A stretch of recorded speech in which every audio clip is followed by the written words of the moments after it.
நம்ம பாசிசமும் நம்ம பாயாசமும். பாசிசத்திற்கும் பாயாசத்திற்கும் வித்தியாசம் தெரியாத பாதரசம் இப்போது பேசுகிறது. பாதரசம் எதிலும் ஒட்டாதது, மக்களிடம் எப்போதும் ஒட்டப் போகிறதும் கிடையாது. நஞ்சு கக்கக்கூடிய கொடிய திராவம் இந்த பாதரசம். தங்கத்தை வெள்ளியை உருக்கும், உரு குலைக்கும். நல்லா இருக்கின்ற நாட்டை உருகுலைக்க இது போன்ற பாதரசங்களை பாசிசங்கள் தான் உருவாக்குகிறது. அந்த பாசிசங்கள் தான் இந்த பாதரசுகளுக்கு பாதுகாப்பு கொடுக்கிறது என்பதை நீங்கள் அத்தனை பேரும் உணர வேண்டும்.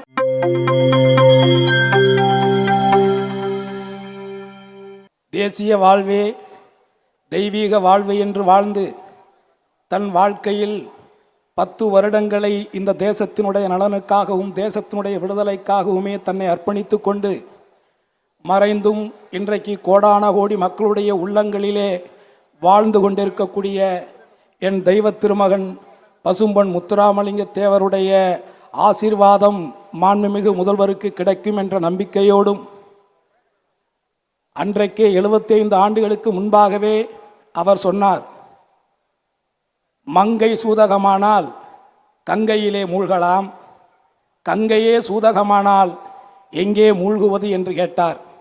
அதுதான் இன்றைக்கும் மத்தியிலே ஆட்சி செய்து கொண்டிருக்கக்கூடிய ஒன்றிய அரசினுடைய செயல்பாடாக இருக்கிறது என்பதை ஒட்டுமொத்த உலகமும் இன்றைக்கு கண்கூட பார்த்து கொண்டிருக்கிறோம். ஒட்டுமொத்தமாக இந்த தமிழ் தேசத்திலே மட்டுமல்லாது மத்தியிலே கூட்டாட்சி, மாநிலத்திலே சுயாட்சி என்கின்ற ஜனநாயக தத்துவத்துக்கு எதிராக இன்றைக்கு மத்தியிலே ஆட்சி செய்து கொண்டிருக்கக்கூடிய அந்த பாசிச அரசு தமிழக மக்களிடத்திலிருந்து பெறக்கூடிய வரிப்பணங்களை மக்களுடைய நலத்திட்டங்களுக்கு திருப்பி கேட்டால் இது என்னுடைய பணமா உன்னுடைய பணமா என்ற அதேச்ச அதிகாரத்திலே வார்த்தைகளை பேசிக்கொண்டு மக்கள் வரிப்பணங்களை பெற்று ஆட்சி செய்கின்ற அந்த அரசு மக்களுடைய நலத்திட்டங்களுக்கான அந்த பணத்தை கொடுப்பதற்கு மறுக்கிறது. மறுப்பது மட்டுமல்லாது தன்னுடைய ஆதிக்க வர்க்கத்தினுடைய தன்னுடைய ஆரிய கொள்கைகளை இந்த தமிழகத்திலே புகுத்துவதற்காக அவர்கள் மும்மொழி கொள்கையை ஏற்றுக்கொண்டால் நாங்கள் உங்களுக்கான அந்த கல்வித்தொகையை கொடுக்கிறோம் என்று சொல்லுகின்ற ஒரு நிலை, ஒரு அவல நிலை. இது ஒட்டுமொத்த ஜனநாயகத்துக்கு எதிரானது. அப்படிப்பட்ட ஒரு தருணத்திலே நமது அருமை அண்ணன் மாண்புமிகு முதல்வர் அவர்கள் என்ன சொல்லுகிறார்? 10,000 கோடி நீ கொடுத்தாலும் நாங்கள் மும்மொழி கொள்கையை ஒருபோதும் ஏற்றுக்கொள்ள மாட்டோம், இங்கே இருமொழி கொள்கைதான் என்று அண்ணாவின் வழியிலே டாக்டர் முத்தமிழறிஞர் கலைஞர் அவர்கள் வழியிலே அவர் வலியுறுத்தி இன்றைக்கு மத்திய அரசுக்கு சவால் விட்டிருக்கிறார். நான் இந்த இடத்திலே மாண்புமிகு முத்தமிழறிஞர் கலைஞர் அவர்கள் 1971 11வது மாதம் 27ஆம் தேதி சென்னை மத்திய சிறையில் இருந்து மாண்புமிகு முதல்வர் அண்ணன் மு.க. ஸ்டாலின் அவர்களுக்கு எழுதிய கடிதத்தை இங்கே வாசிப்பதிலே நான் பெருமையாக நினைக்கிறேன். அன்புள்ள ஸ்டாலினுக்கு, உனக்கு ஆண் குழந்தை பிறந்த செய்தி கேட்டு மகிழ்ச்சி. சாந்தாவுக்கு என் வாழ்த்துக்களை கூறவும். 1953 திருச்சி சிறையில் 6 மாத தண்டனை பெற்று நான் இருந்தபோது நீ கை குழந்தை. வீட்டிலிருந்து என்னை காண வருபவர்களோடு குழந்தையாக இருந்த நீயும் வருவாய். 23 ஆண்டுகளுக்கு பிறகு சென்னை மத்திய சிறையில் மிசா கைதியாக 1976 ஓராண்டு நீ இருந்தபோது நான் உன்னை காண வந்து கொண்டிருந்தேன். உன்னுடனும் கழக உடன்பிறப்புகளுடனும் தம்பி மாறன் மிசா கைதியாக இருந்தபோது அவனுக்கு ஒரு பெண் குழந்தை பிறந்தது. அந்த குழந்தையும் தன் தந்தையை பார்க்க சிறைச்சாலைக்குத்தான் வந்து கொண்டிருந்தது. இப்போது உனக்கு பிறந்த என் பேரனும் என்னை பார்க்க சிறைக்கு வருவான் என்று கருதுகிறேன். இந்த அனுபவங்கள் எவ்வளவு இனிமையானவை பார்த்தாயா? இந்த குடும்பத்தில் மட்டுமல்ல, நமது இயக்கமாம் திராவிட முன்னேற்ற கழகம் என்கின்ற பெரிய குடும்பத்தில் எத்தனையோ உடன்பிறப்புகளுக்கு இப்படிப்பட்ட சிறை அனுபவங்கள் கிடைத்திருக்கின்றன. பொது வாழ்வு பூங்கா வினோதம் அல்ல, புயலை எதிர்த்து நிற்பது.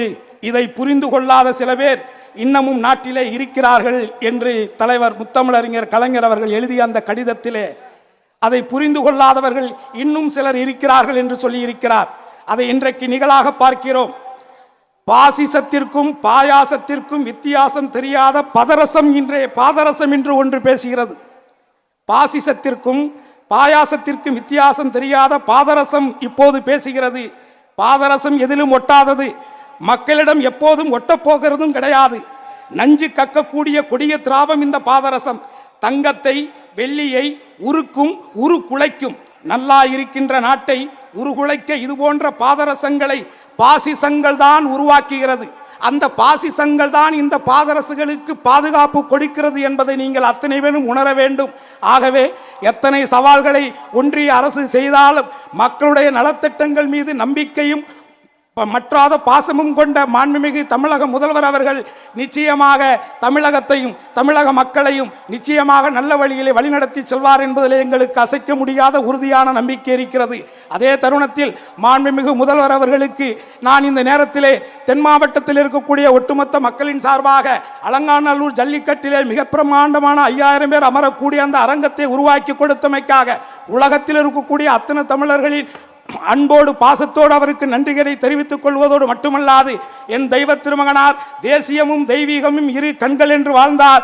இன்றைக்கு அதே வழியிலே மாண்புமிகு தமிழக முதல்வர் அவர்கள் கல்வியும் மருத்துவமும் 1000 மருத்துவங்களை அமைத்து கல்வியும் மருத்துவமும் தனது இரு கண்கள் என்று அவர் வாழ்ந்து கொண்டு நல்லாட்சி நடத்தி கொண்டிருக்கக்கூடிய இந்த தருணத்திலே அவர் மேலும் மேலும் நன்றாக உடல்நலத்தோடு இருந்து ஒட்டுமொத்தமாக இந்த தமிழக மக்களையும் தமிழர்களையும் தமிழ் மொழியையும் தமிழ் மண்ணையும் தமிழ் தேசத்தையும் காக்க வேண்டும். அவருடைய ஆயுள் காலங்களை இறைவன் நீடூடி கொடுக்க வேண்டும். எல்லாமல்ல இறைவனோட எல்லா நிலைகளுக்கும் எல்லா உறுதிகளுக்கும் எல்லா நிலைப்பாடுகளுக்கும் உறுதியாக இருக்க வேண்டும் என்று உங்கள் அத்தனை பேர் சார்பாகவும் என் சார்பாகவும் நான் சார்ந்த என் முக்குளத்தோர் புலிப்படை சார்பாகவும் வாழ்க பல்லாண்டு என வாழ்த்தி விடைபெறுகிறேன். நன்றி, வணக்கம்.